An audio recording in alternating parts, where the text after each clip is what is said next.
Hey YouTube, it's yz250f. I know I haven't made a video in a while, simply because this bike has been in the shop. What I had done to it was the choke did not stay out. Now it does. Need a new plunger valve or something. The gasket right here in the very center of the engine had a rip in the bottom and it was leaking oil. The fork seals were leaking. I needed new brake pads and wheel bearings, and I had all that put on and the valves adjusted, and altogether that was $750. So people may make fun of you, it may look kind of gay, but if your center gasket is ever leaking in your cases, just put some blue RTV on it, because it was $400 to split the cases. And yeah, so I'm just gonna make a video of me putting it back together. I'm gonna start with the rads first. I'm not gonna like videotape me putting them on, but let's do a little step by step. Putting it back together. I got number plates for it because I'm going to be racing A-Works this year. So yeah.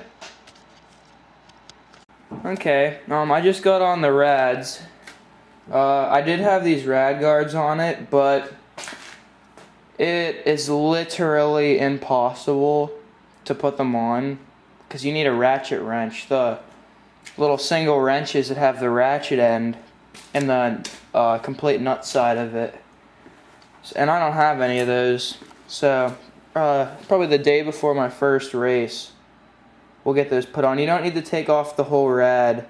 Actually, you do, but you don't have to take off the hoses, so they'll just be sitting right there. So yeah, I just got on the rads, and I got some new hoses. They're blue. I didn't just buy them because I could. My old ones were actually leaking.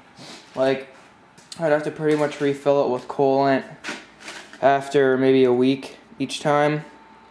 And I forget what they're called. It's like Moto or whatever. But yeah, they're good. They were very expensive, but they're supposed to have better heat displacement. Like, they'll also let off heat while they're just transporting coolant throughout the cylinder or water pump. So yeah, next, I think I'm gonna put on the back fender, air box, etc. And I'll get the gas tank on and exhaust pipe somewhere in there, and then I'll fire up. Alright, it's been about another half hour, and I got, well, not really, I got the airbox, back fender, and subframe on, and reconnected the boot to the carb. So now I forgot to mention, I got engine ice for dirt bikes for my radiators, because my good friend 13,000 RPM 342 told me that that makes your bike run way cooler, and my bike has the 290 big bore in it, so it runs hotter than a 250f would. So anything to help cool the thing off, because I mean, if it's just sitting there idling after it's already hot, it just burns my legs, and I don't want the bike overheating. And I do have a low pressure cap on there, so. But my oil filter, or my air filter, I looked on the other side. It is completely good. I'm about to put a new one on.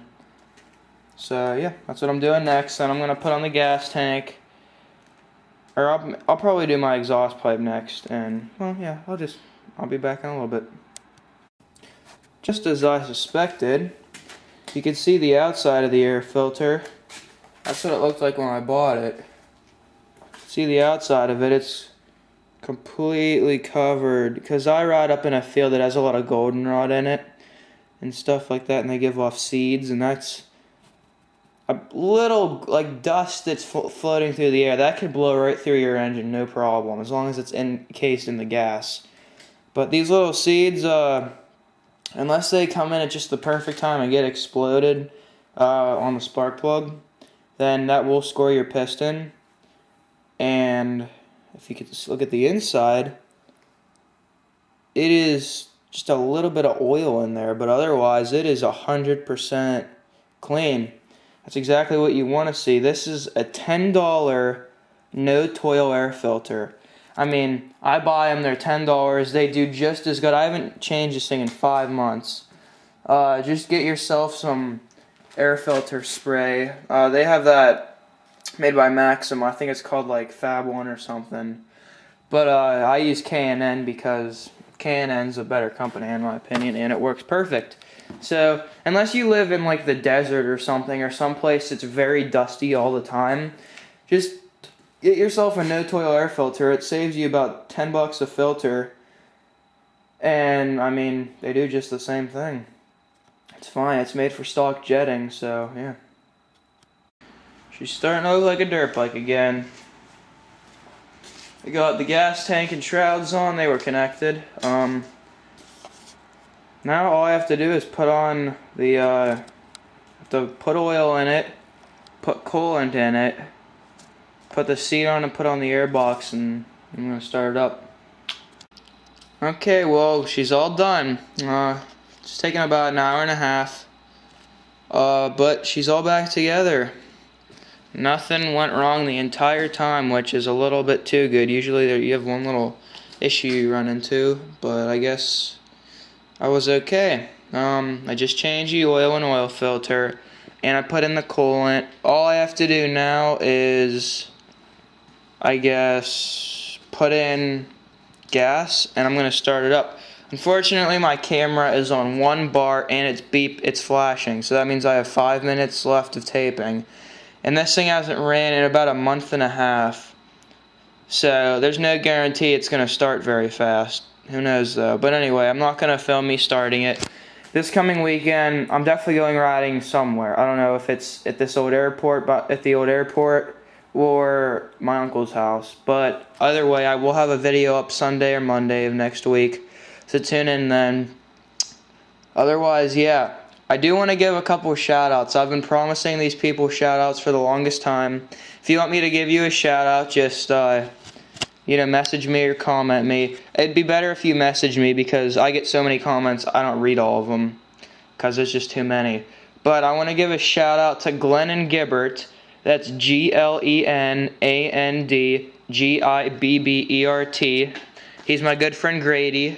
And he makes a lot of really funny videos, so if you're just in the mood to, say WTF or just have fun, click on his videos. Then another one of my biggest fans is Rob1N2N3. He's a real cool kid. He also has riding videos, and yeah, so just check him out. He's a Suzuki man if you guys like Suzuki. So that's Rob1N2N3. He'll probably comment on this video, so if you see his name down in the comments, just click on it. But yeah, check out both those guys. Just wanted to give them a shout out. So yeah, yz250f 2005, FMF pipe, Metal Militia graphics, Ballsrad 147. See you later. Subscribe. Bye.